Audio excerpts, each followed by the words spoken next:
In a tasteless world without flavor, where gross darkness covers the people, here comes Salt and Light Convocation 2024. Get ready for a time of refreshing as you listen.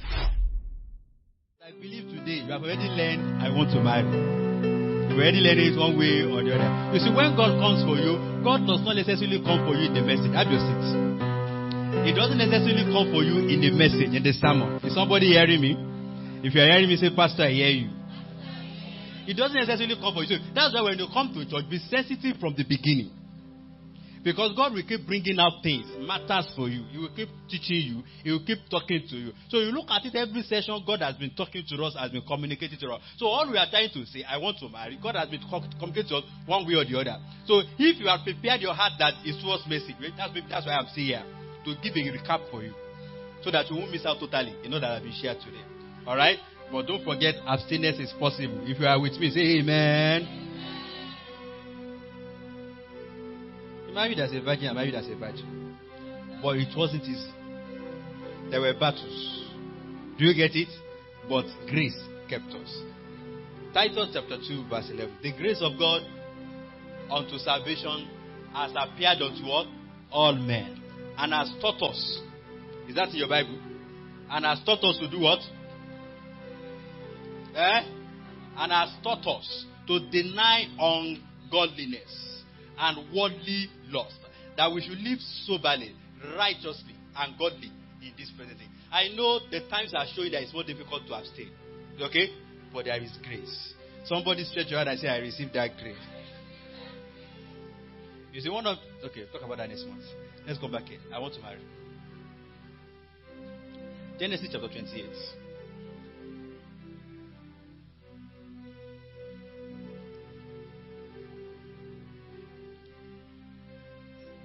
Started by saying, then Isaac called Jacob and blessed him and charged him and said, you shall not give to me New Living Translation.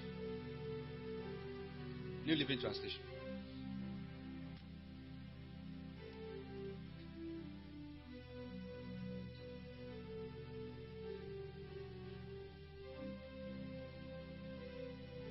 New Living Translation. NLT. Now, so Isaac called for Jacob. Blessed him. Look at it. So Isaac called for Jacob, blessed him, and said, do not marry any of these Canaanite women. Verse 2. Instead, go at once to Padan Aram, to the house of your grandfather Bethuel, and marry one of your uncle Laban's daughters. See, I want to marry, I want to marry, I want to marry. Now, one thing you must tell yourself from day one is that I will not marry outside my father's house. I don't mean MFH. I will not marry outside my father's house. So the question is, who is my father? If you are born again, God is your father. Jesus is your elder brother. So make up your mind, you will not marry outside. I'm going to show you why. In a few minutes we have left. So he called him. Now, look at it. He said, then, that was verse 1. Go to verse 46 of chapter 27. The last verse of chapter 27. Just stay on this version for today, please. Then Rebekah said to Isaac, I am sick and tired of these local Hittite women. They were the Canaanites. I'd rather die than see Jacob marry one of them. Now, Esau, the brother of Jacob, had married two of them. Chapter 26, verses 34 and 35.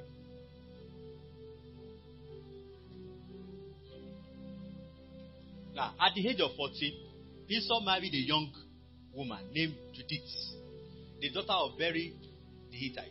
He also married Basmat, the daughter of Elon the Hittite. Verse 35.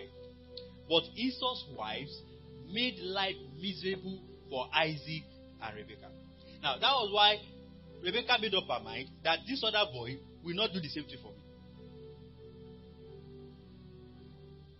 Go back to chapter 28. Go to verse 6. Now, Esau heard that his father had blessed Jacob and sent him to Padan Aram to find a wife. and that he had warned Jacob not to marry a Canaanite woman. Verse 7. He also knew that Jacob had obeyed his parents and got to Padan Aram. So he realized that they were not okay. It now really dawned on him that indeed the wives he married were not really okay for them. It was not very clear to Esau that his father despised the local, not just his father, including his mother, the local Canaanite woman. Verse 9. So what did he do? He tried to remedy it. So he visited his uncle Ishmael's family and married one of Ishmael's daughters, in addition to the wives he already had. His new wife's name was Mahalat. She was the sister of Nebaioth and his daughter. She was trying to remedy it. So she went to Abraham's house to go and get a wife from the family. See, when you marry outside the family, your spouse will make life miserable for your own family. And with time, they will make life miserable for you. Hey, he's a non-believer. Let me marry him. He will change later. Me too. I was not born again at once. My born again was progressive. Me too is in it. Listen. It's going to make your life miserable. And it's going to make the life of your family member miserable. Who are your family members? Your biological family and your spiritual family. It's not going to end well.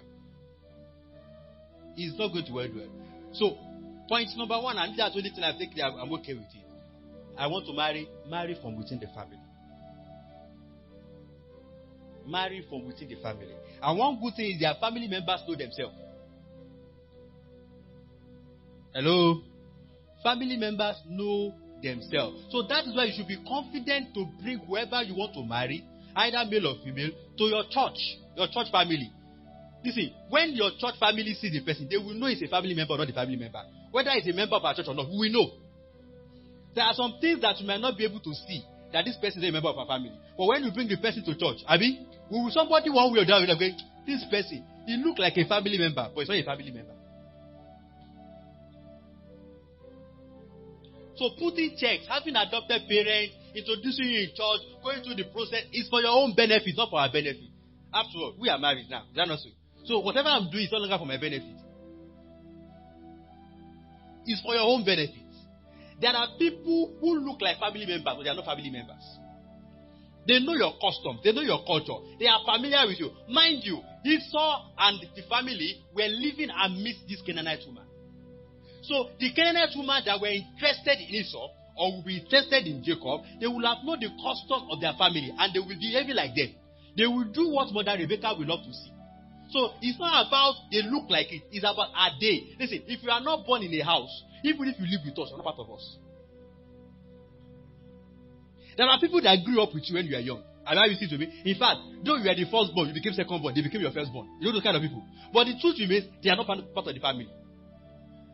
For you from you were born, you met them in your house. But from there, your parents did wedding for them. And your parents are not sure, we are doing wedding for our firstborn. But all of you see, no, they are not part of you. You might live with us. You might associate with us. You might bear our name. But if you are not born in the house, you are not part of us.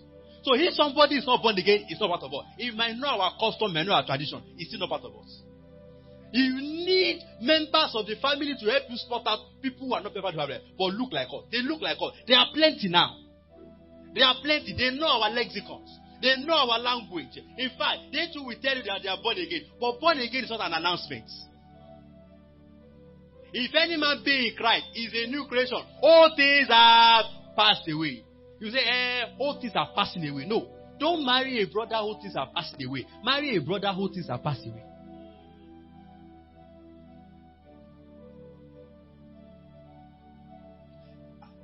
Now, some people have a question. Is it not possible for God to lead you to an unbeliever? In rare cases, we've seen it. But you don't initiate a relationship until the person becomes a believer and a disciple. Do you hear what I say? Until the person becomes a believer and is disciple. So the best you can do is to go and intercede for his life. And if you have the leading, you can witness. But you are witnessing to get somebody for the kingdom, not to get somebody as a husband. So you go say, I had this person, and the husband was a bad person, was a club guy, was a capon, and everything. And then she went to preach with the husband, and the husband got born again, and now they are married. Listen, don't go with that approach. You might miss it. Is it getting clearer? I want to marry. Number one rule and the basic rule. Marry within the family. Don't go out of the family. It makes life miserable. And I must sound a warning here. Don't marry anybody, even though you look as if it's from your spiritual family, that will make life miserable for your biological parents. You are going to play with curses on your head. And if they die with that feeling, see, parents don't need to curse you verbally. Their heart curses to bless you. Cursing and blessing is a product of emotion. Is somebody listening to me? Cursing and blessing is a product of what? Emotion. See, when your parents breathe deeply, it's either pronouncing a blessing or a curse. So don't marry. See, when you realize that there is something about the person you are bringing home, either male or female, and it's already giving your parents issues, slow down. Go and resolve it. Is somebody with me? Go and resolve it. Identify it. What is the problem, mommy, you have with this girl? What is actually the problem? Can you spot it? Once they can identify it, you go and work on it and settle it. Else, you will not like yourself. You don't want to be in the middle of your mother and your wife. Is somebody hearing me? You don't want to. See, there are wars you don't need to fight in life. There are wars you don't need to start. Don't be in the middle of your... Listen, do all the prayer you can do before you do the wedding. That will make sure that the wife is acceptable. That will make sure the husband is acceptable. Don't marry somebody that makes life miserable. Listen, that's what shows that a problem has started. Is you bring somebody home and then your family scatter. You brought somebody home. Listen, somebody, the husband or the wife you are bringing home, should actually be a blessing to your family. Is somebody hearing me? But when it scatters your family, something is wrong somewhere. I'm not saying it's not God's will, but something is wrong somewhere. You should not scatter your family. Are you listening to me? You should not come to a point and say, well, I'm not in it. Whoever wants to go to the wedding should go, but me, I'm not going. You should not come to a stage where your younger brother is saying, Auntie me, you want to marry? No problem, but note, I will not show up on that wedding day. You should not get to that stage. Your younger brother that came on your graduation day, on your wedding day, is not giving you warning, I will not come. Listen, you have to slow down and say something. Don't rush to marry. Settle some matters. Listen, marriage multiplies what is built on ground. Marriage will multiply whatever is on ground. So make sure you reduce what is on ground to the barest minimum before you enter marriage. Else, it will multiply.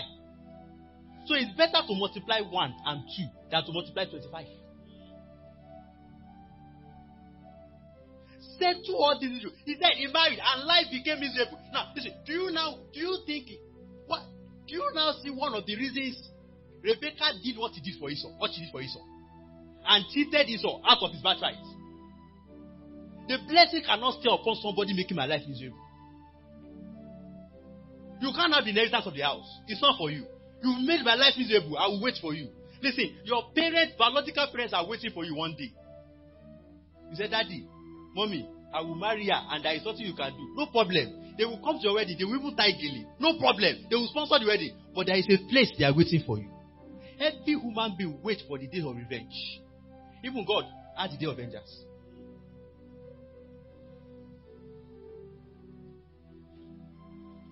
Don't marry somebody that makes life miserable. You have to identify what is actually causing the misery and solve it. If it cannot be solved, suspend the wedding. Is somebody hearing me? Listen, don't tell people that will tell you, don't worry, come, we will do the wedding. After the marriage, things will settle. That's not a good way to start. If you believe it can settle after you are wedded, that means it can be settled before you wed. It can be settled. Stay and settle every matter. Stay. Tell somebody beside you, stay and settle every matter. He said, he made life miserable. And the woman planned and said, you did this. Even though that woman had always loved her from birth. You get it now? Because she had the prophecy. She knew the prophecy. And she was living by the prophecy. Since the younger one is the blessed one, she had already loved out. That was the favorite. No problem. And you might have a favorite, but don't show it. They are all romance. Do you get it? Several reasons cause it. For some people, the one that came out the easiest way is what they like most.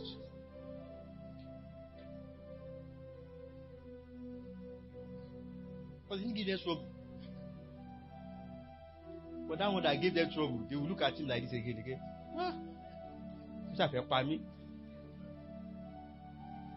Listen, even when you don't say it, children feel it. At a point, I had to confront my father. I met somebody. My dad did not go to church that day. I was a teenager. So coming back from church, I boarded a taxi with somebody from church. I said, Daddy did not come. I said, no, that's why I'm taking taxi home. And he said, okay. I said, who girl? Who said that they were 2 years? Now this big. I said, I remember when we went to give back to you. So she gave me the downloaded story of how I was giving back to you. A story my mom and my dad were hiding from. So when I go, I said, Mrs. So-and-so said I should greet you. And he said, hey! Where is here? I said, we boarded the same taxi. Say, she will have told you something. Okay, come and sit down. Come and sit down. You see, don't let your identity be a gossiper. Hearing that name, my dad became scared, knowing that she was saying me something. And my dad now started trying to tell me what happened. So with what the information I have now, I was now throwing it to her. So you with me? But I grew up, I had this sense of I was resented. That's why my story actually is. Though I was the youngest, I missed them. Okay? Last born supposed to be everything. Yes, they give me things as last born. You know that kind of thing. You don't say. But there is something at the back of my mind that tells me I'm resented. I couldn't explain it. For years, I knew it was there. That's why he disappeared. So when I heard the story, I was the boy that almost killed my mother. My mom was in labor for 4 days. And I had been warning, they must not do CS for her. By the second day, the fetus, not me, the fetus in her womb had died. By the second day of labor, the fetus had died. Now, it's now left for how will that thing come out? And they are not supposed to penetrate her. And the woman has lost strength. She cannot push again. It was like that. Day 3, that was the dilemma. And what my father, the son of my father was saying to her, he too confessed to me. He said, I was just begging God, you can take anything from me, don't take my wife. This is my secret in life. You can take anything, don't take my wife. He was begging my wife. He said, well, after this, no more child. That one is gone. I'm okay with all the boys. Boys' quarter is okay. No more girls. We are okay. And mind you, my scan show girl. For the first 3 months of my life, I was wearing girls' clothes. So I was the only one that didn't snap a 3 months picture in my house. But I didn't have boys' clothes. They had given out all the boys' clothes of my dad brothers before I came. And I had girls' clothes. So my dad was saying, I'm okay with the boys now. Just don't die. And my mom was telling my dad that, hey, whichever wife you marry, just make sure you take care of my children. My dad said, if you die, we die together. That was day 3. Until day 4, when our spiritual leader came out from the spiritual room. Just before my mom went into a labor, she went to seclude herself in the spiritual room. She had seen it. Listen, you need to have a pastor who is spiritual. And that's why you are pregnant, you are hiding it, you are deceiving yourself. Tell your pastor. If you don't believe your pastor should know about your pregnancy, then get out of that church. Get out of that church. She came out. After 4 days, they have been looking for her. Nobody knew where she was. But some people said she had secluded herself. And they were like, how can she seclude herself when our key members are going through turmoil? Our key members, major financiers in church, are going through turmoil. And then she came out. She came out with just 1 bottle of oil.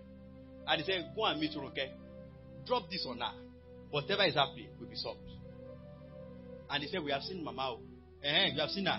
And they said, just again. And immediately they put the oil on my mother on the 4th day. A supernatural strength came from nowhere and she pushed suddenly. Somebody who could not push for 2 days pushed suddenly and she pushed the dead man out. To make matters worse, somebody checked the dead man. It was even a boy. He said, my dad just eats. Now that was the resentment. Do you get it? You almost killed and you're even a boy. And it was dead. So nobody touched the dead man for 30 minutes. They were just thanking God for the woman. So after a while, I later said, I'm the eldest person here. Somebody has to dispose of this thing. And carry that thing and was taking it out. To go and dispose. She said she was at the door of the hospital. When something told her, that oil that pushed it out, let me go and try it. So she came back. What are you bringing that thing back for? They shouted on her. She said, no, I just came for something. She picked the oil. She was walking out again. She said she spilled the oil on that dead thing. Just spilled the oil. No response. Then she eats it on the bonbon. And the thing shouted. And that's me.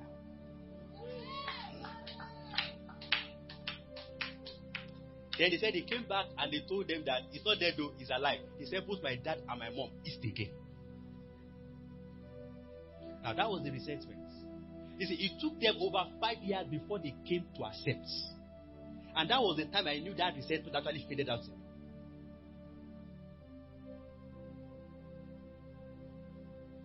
No matter what is happening with your child, don't resent your child. You might not communicate it, but they feel your heart. Is somebody hearing me? They feel your heart. Marry within the family. That's my emphasis for you today. You go and bring the person to your family, both your spiritual family, to identify that this what is from the family. Don't marry somebody that will make them miserable. You are bringing somebody that's already making pastor miserable. No, they exist. You have to bring a brother. Pastor waited on counseling for 2 hours. The brother did not show up. I'm on my way. I will soon be there. For 2 hours, I will soon be there. Pastor cancel appointment of counseling. Fix another day. And he said, if I have 5 minutes to that time, I will be there. And pastor starts again for another thing before he showed up. You see, he's already giving your pastor, a senior member in your family, misery. He will soon give you misery. Somebody who cannot honor counseling time, you have to see the person and say, listen, if you are serious, I'm not yet in your house. You are doing like this. When I now get to your house, what will happen? The person who does not honor your pastor cannot honor you in the long run. Marry is a good thing to marry, but whoever cannot honor your pastor and your parent will not honor you in the long run. The honor will disappear. Somebody that will honor you will honor your pastor. Is somebody with me? You will honor your parents, biological parents. We honor your spiritual parents. We honor everybody you honor.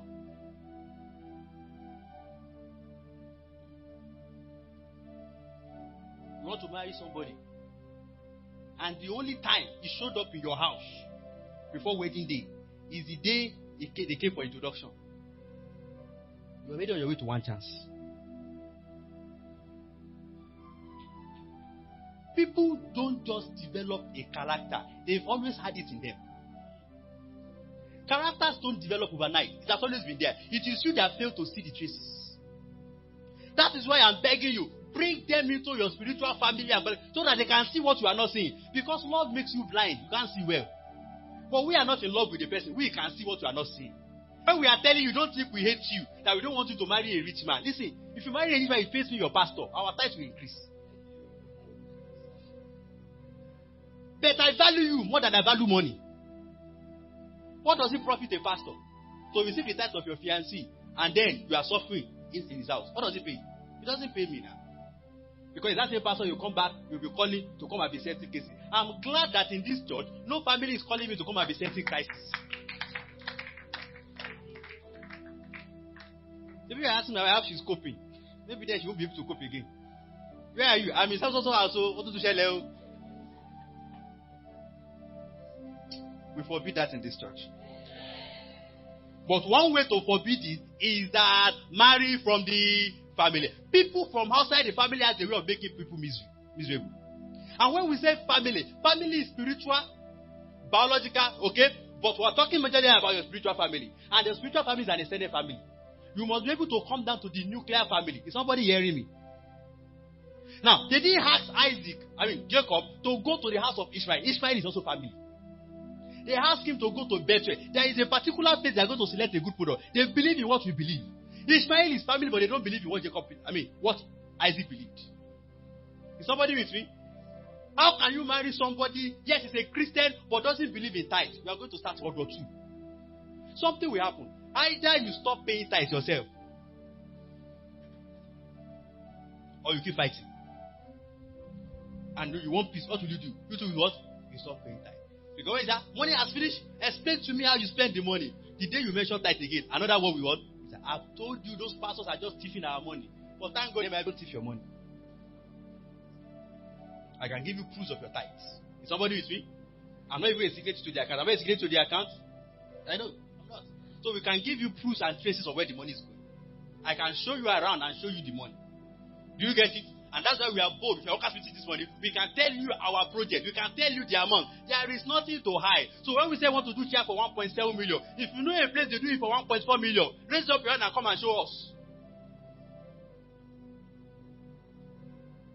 There is nothing there. There is no kickback. There is no 10% cut for admin for making sure it's that person that supplies it. Or is there anything like that? So you must not just stay within the family, go straight to the nuclear family. Nuclear family are those who believe what you believe. Else, there will be third world war continuously in your house. You know, there are people in the family who believe that if you have agreed to marry, nothing wrong in sex. They believe you can cohabit.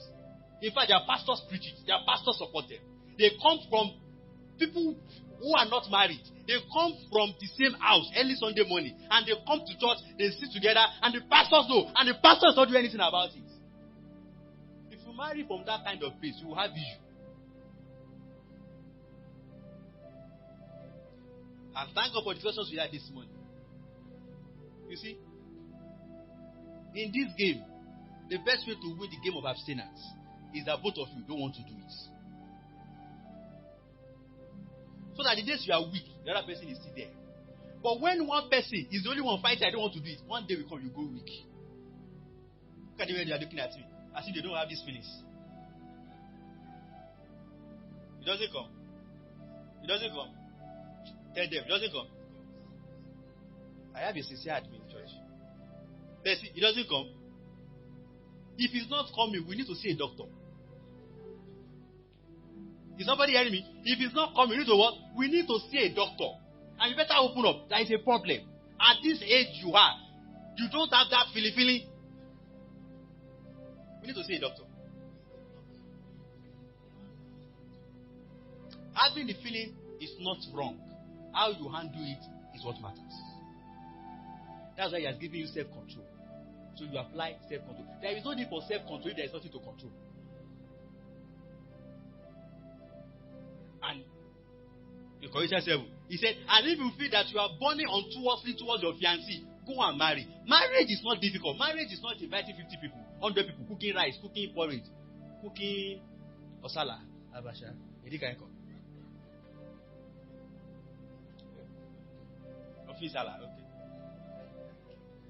That is not, that's all. Listen, wedding is simply three things. You are wedded in three folds. Somebody say 3 things. Number one, bride price is actually your actual wedding. Your bride price is your actual wedding. Once bride price is paid, you are wedded. And some of you have to be careful. Some people are paying bride price behind you, but they didn't target bride price. A guy followed you to your house, or he said, when I was passing, I branched your daddy's house and I gave your daddy something. They are paying bride price behind you.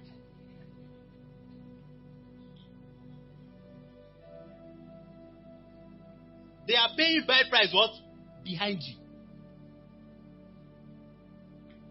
Better warn them. I know you are Mr. Nice. But what is all you are taking? Stop it. If you have something to give them, give it to me. I will give it to them myself. Because gradually, your parents will be liking the person. And then when you bring God's will low, and somebody has been giving them special gift, God's will now came. He now bought granules, one bottle of granules. And I said, Daddy, I brought you this. They will look at one bottle of granules. With all the other goodies that have been coming in, they will say, we are not seeing light. Let's pray more. Don't let somebody win the heart of your parents before the actual person comes.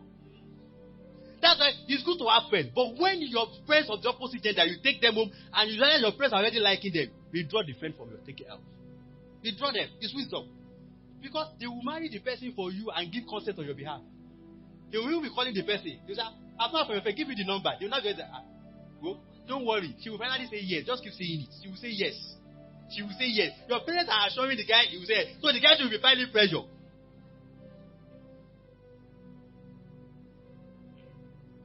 Things are better now. But in those days, you see mothers, they will trick the girl. They will take her to the room in the night. And the mother will strip and open up all her breasts and hold it too. And said, except this was not the breast you suck, this is the person you will marry. And that's the end. But how did the person get there? That person had been paying bride price behind. So bring the person home. The person should believe in what you believe. We believe in missions here. Do you get me?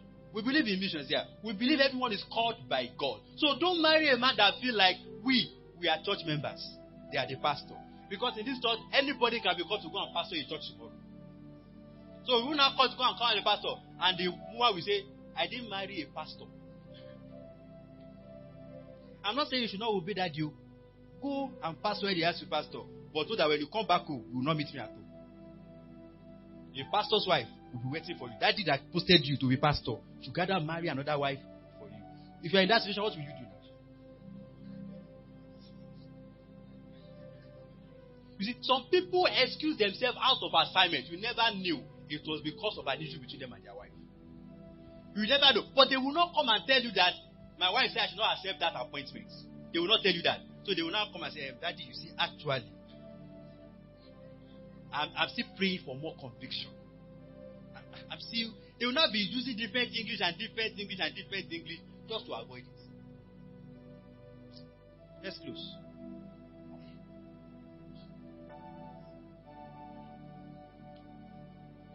So Esau tried to remedy.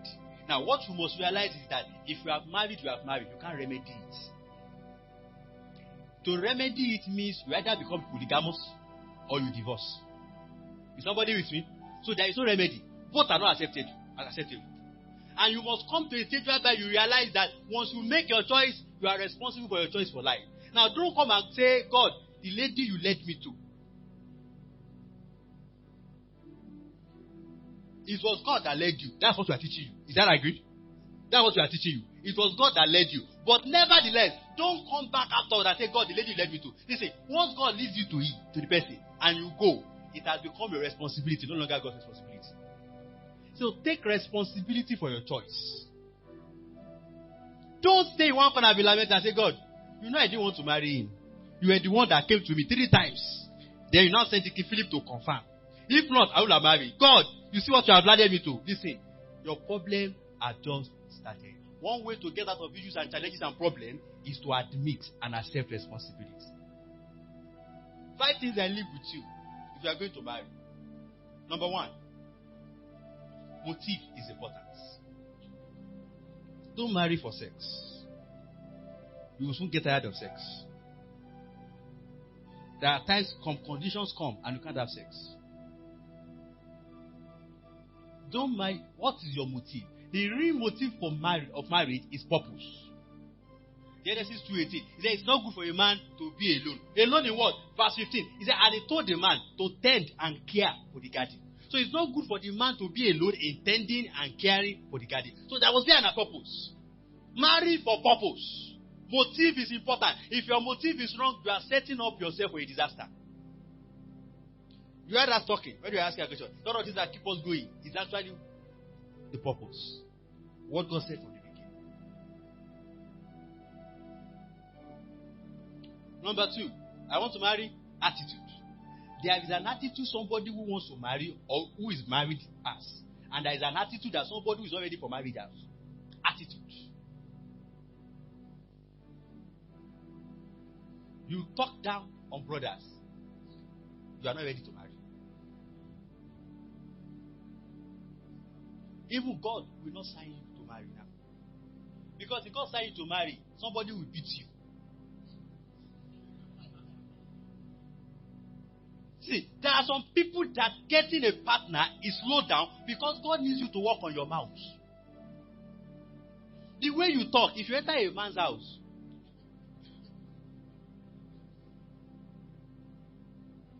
so I was saying earlier, things get with the right price. Do you get it? Number 2, spiritual blessings. That's why we come to church. That's why we call it celebration. Spiritual blessing. Now, if money is not there, if you are burning for loss or something that happen, and call 1 or 2 people, 1 or 2 witnesses, and they bless you, you are blessed.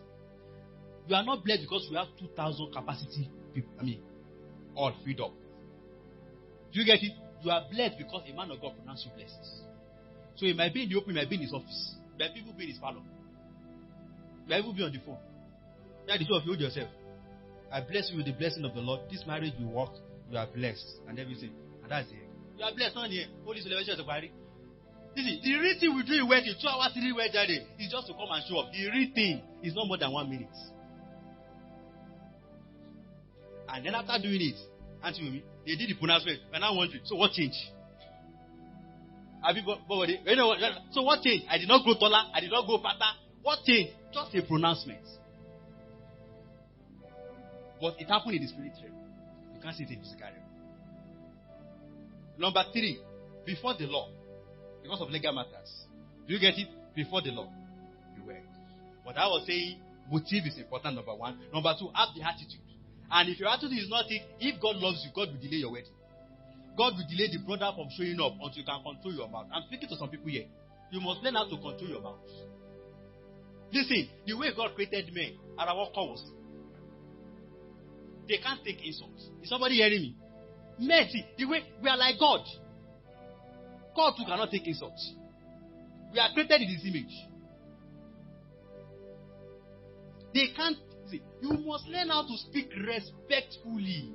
So if it's not your fault, you are the firstborn in your house. So everybody is under you, speak to them anyhow. And then you come to church, you speak anyhow too. Yes, there is no male nor female. But mind your culture you are. Mind your environment. There is a way to speak that shows that you have the attitude. You are a marriage material. Number 3, readiness. You should be ready financially, of course. I want to marry. Can you feed yourself? If you can feed yourself, you can marry. I didn't say you can feed you. If you can feed yourself, the best, you will divide your food into 2. If it's 1 egg you are using, divide the egg into 2. I take the yolk part, you don't take the yolk part. Apple men will split it. Once you can, if you can feed yourself, you are okay. Where you are staying doesn't matter. You have somewhere you are staying, she will stay with you. It's called love. Even all you have is 3.5 bed.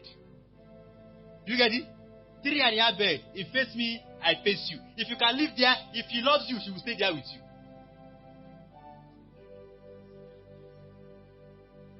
You are saying this other day. That person is not your wife. Listen, a woman who is not ready to start with you should not continue with you. Because there are seasons in life. What if the season change? You pack a load and go. Is that what will happen? I wanted us to close. So I said you must be ready financially. Is somebody with me? You don't have to have all the money in the world. But you can feed yourself. You have somewhere you are staying. No problem. Whether you can buy clothes or not, it doesn't matter. The clothes you have is enough.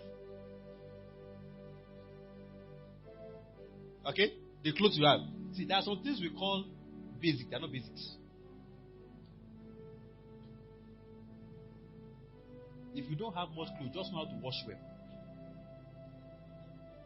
And know how to do combination. People don't know you don't have much clothes. Alright? You must be ready physically. You know yourself, people don't know you. There are things that if you need to see a doctor, start seeing a doctor. Peculiarities, start seeing and finding solutions to it. Don't now get married and you land a brother into problem. And you say, I didn't sign up for this package. Remember the story we were asked while doing counseling? And they asked. The man of God asked me, say, if you are a pastor, what's your advice? Is divorce not tenable? What was the case? A man and a woman got married. And after the wedding, the man discovered that the woman doesn't have a private part. There was no service. Everything's set up.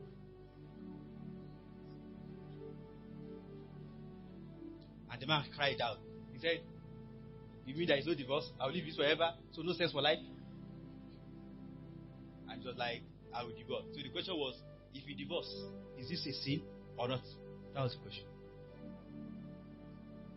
But that's a marriage under deceit. If there are medical issues with your erection, is somebody hearing me? If there are issues with your menstrual cycle, if they are all open up, start seeing a doctor. Don't keep quiet and land somebody else in trouble. Listen, what you don't want people to say, I tell the doctor, everybody will not know. What you don't want them to know, after it, everybody will know. Because that brother will go and tell his mom, Mommy, what's he work? And the mom too will call his friend the judge. And then that one too will go and report to somebody. The people you don't want to know, they will finally know. But when you are managing it and you got a solution, or you are seeing your solution, and you tell your fiancé or fiancée, he knows that we are in this secret together. So he has no reason to go and expose you to our parents or that. It's a secret. So even if they come, we have not seen children, keep praying for us. They will never tell them the real problem.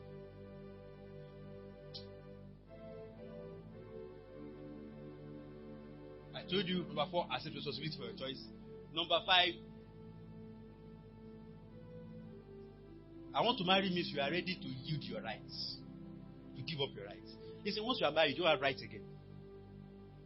Both male and female. Once you are married, you don't have, and 5 21 of Ephesians, and both man and woman, husband, they have to submit to one another. What does it mean by submission? It means you let go.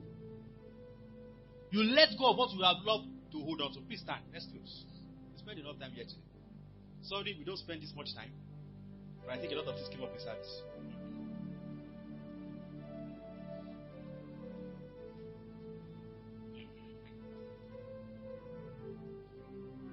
I'm staying on one point. Marry, retain the family. Somebody asked me a message just on Friday/yesterday. I said, there's a sister who have been trusting God for long for a husband. She's a good person, she's a child of God. But there's also this guy who is good, but the only problem is a Muslim. And they're asking me, can I introduce them to each other? The guy is very good. And I said, a capital no. You don't marry outside your family. You will make life miserable. If there is something you are taking home today, is what? Don't marry outside family. It will make your life miserable. Make life of you. And don't go into wedding yet if somebody is already making the life of your members of your family miserable. Resolve the matters. Tell the person, you will marry right. I can't hear you. Say it to that person, you will marry right. Go around and shake 10 people, shake the shakeable, shake the huggable, and tell them you will marry right. Thank you for listening to this message. Dare to apply the salt and light influence in your generation. For further inquiries, you can call 0816 304 7854 or follow us on the social media handles at MIB Word House. Stay blessed.